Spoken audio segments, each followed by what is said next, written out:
তাওহীদ কায়েমের মাধ্যমে, কারণ মুওয়াহহিদ চিরকাল যতই পাপী হোক না কেন জাহান্নামে থাকবেন। তাওহীদ কায়েমের মধ্যে জান্নাত পাওয়াটাই হচ্ছে সবচেয়ে বড় বৃহৎ শান্তি,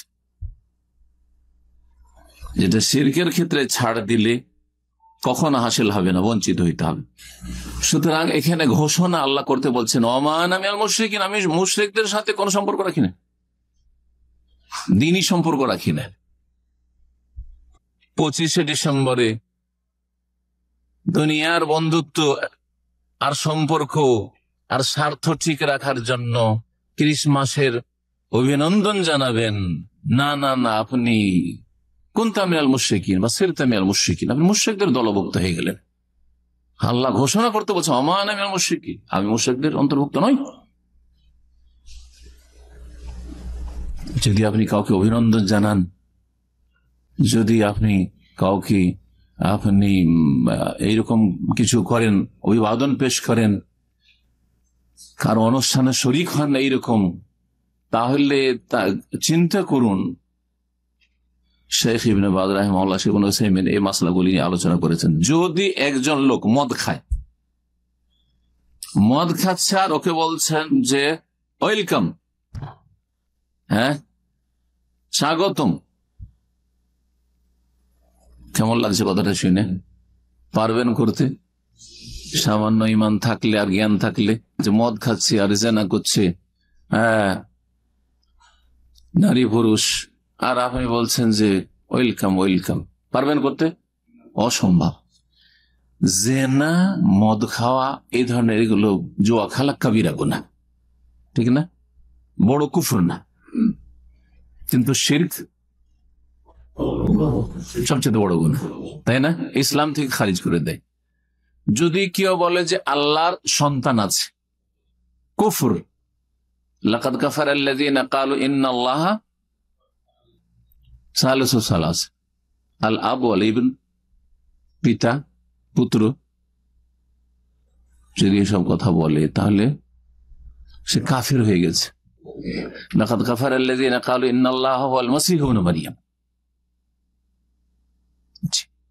কাফের বলে ঘোষণা করেছেন। তাহলে এই কুফরি আকীদা হচ্ছে খ্রিস্টানদের, যে ঈসা আলাইহিস সালাম নাউযুবিল্লাহ কি আল্লাহর পুত্র, সান অফ গড।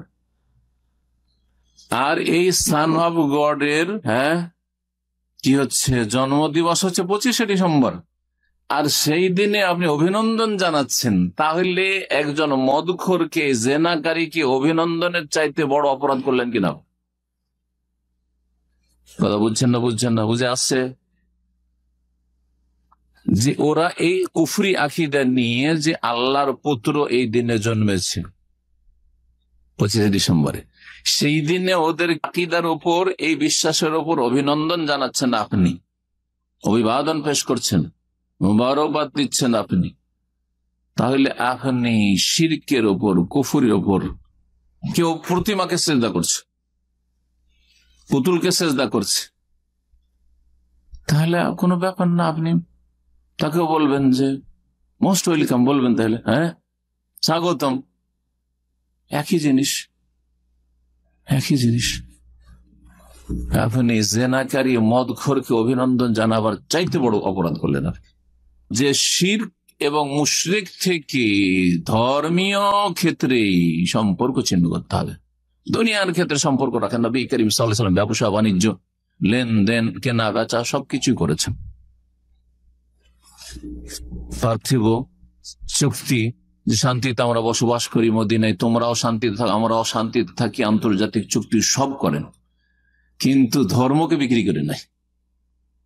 তাওহীদের জায়গায় শিরকে লিপ্ত হয়ে নয়, সুন্নতের জায়গায় বিদআতে লিপ্ত হয়ে নয়। হ্যাঁ, যেমন সালাতে যদি আপনাকে বলা হয় যে একটু ডিসকাউন্ট করো, ফজরে আজান দিও না, আর ফজরে এইভাবে তোমরা নামাজ পড়িও না, ঘুমে ডিস্টার্ব হচ্ছে, বা দিয়ে দিবেন নাকি? তাই না, ঠিক ওই রকমই ওর চাইতে বেশি অপরাধ হচ্ছে শিরক কুফরিতে অংশ নেওয়া। যাই হোক,